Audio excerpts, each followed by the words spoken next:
بسم الله الرحمن الرحیم. السلام علیکم.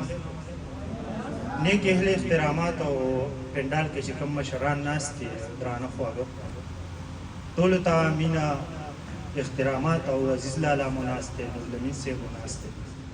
د دې مخکې خو شعر ویل مناسب هم نه دي، خو بیا هم شعرونه به یو څو درته ووایم او د ټولو نه زیاته د باد زمان صاحب مننه کومه، د رمیز صاحب مننه کومه چې دعوت یې راکړ. خبرې ماله بیخي نه راځي او زه به درته شعرونه ووایم چې د هوس تنبې راپورې که توبه وباسم، د هوس تنبې راپورې که توبه وباسم، د خپل وجود عذاب کې ډېر یم نشه وباسم. لکه د بند دکان دننه ګیره شوي چابي، لکه د بند دکان دننه ګیره شوي چابي، ګناه د خپل زړه نه زه ډېر په طریقه وباسم. او هغه د بل شوه اوس یې نه خو باندې څه کومه، ګړی مې لر کړه د لاسه هم ګوتمه وباسم. او خلک بدل دي په پیسو باندې پیسې ګټي. عزیز لالا وی خلک بدل دي په پیسو باندې پیسې ګټي، زه مزدورۍ نه مزدوري کوم پیسه وباسم. د مور او پلار اهمیت پیژنم، خبر یم ته دواړو ته ګورم، سورا به ورځ شپه وباسم. ډېره مننه. او هغه تلي خلک څنګه په بیرته راغلل، ما به نه ویل چې دولته تا کې زور دی او برکت د خپلې مور درته معلوم شو، نن ویرانه د سورا به څنګه زور.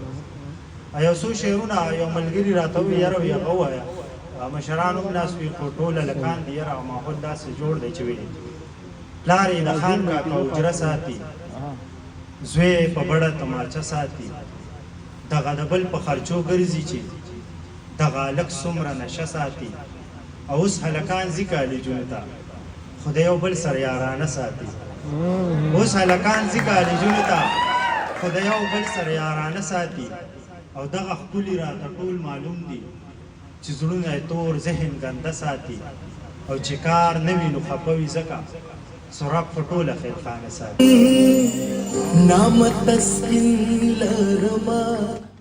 او اخیري شعرونه به دغه ووایم، مېلمانه هم ډېر دي یاره، وخت ډېر نه خرابومه چې وي ما ګڼله یاره چې زما یې ته خو شاملات یې د هر چا یې ما ګڼله یاره چې زما یې ته خو شاملات یې د هر چا یې تا ویل چې د سره زما نه لګي بیا ورسره ولې په خندا یې او د مستو مستو روپو زور دی نو څنګه ورته یاره په ګډا یې زړه مې مطمئن که اوس دې نه غواړي، زړه مې مطمئن که اوس دې نه غواړي، ته د جفا نښه یې جفا یې ته زه ښه د سراب وایي رښتونې ولې زما مخکې وارخطا یې ته.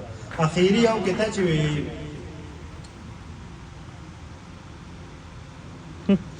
اخري به دغه کته درته ووایم چې وي د ثوابۍ په غاړه پېښه وکړه راشه په دواړه مخه ښکل به دې کړم. د ثوابۍ په غاړه پېښه وکړه راشه په دواړه مخه ښکل به دې کړم. زمونږ لهجه او خواږه داسې دي چې را سره کښېنه نو را ښکل به دې کړم.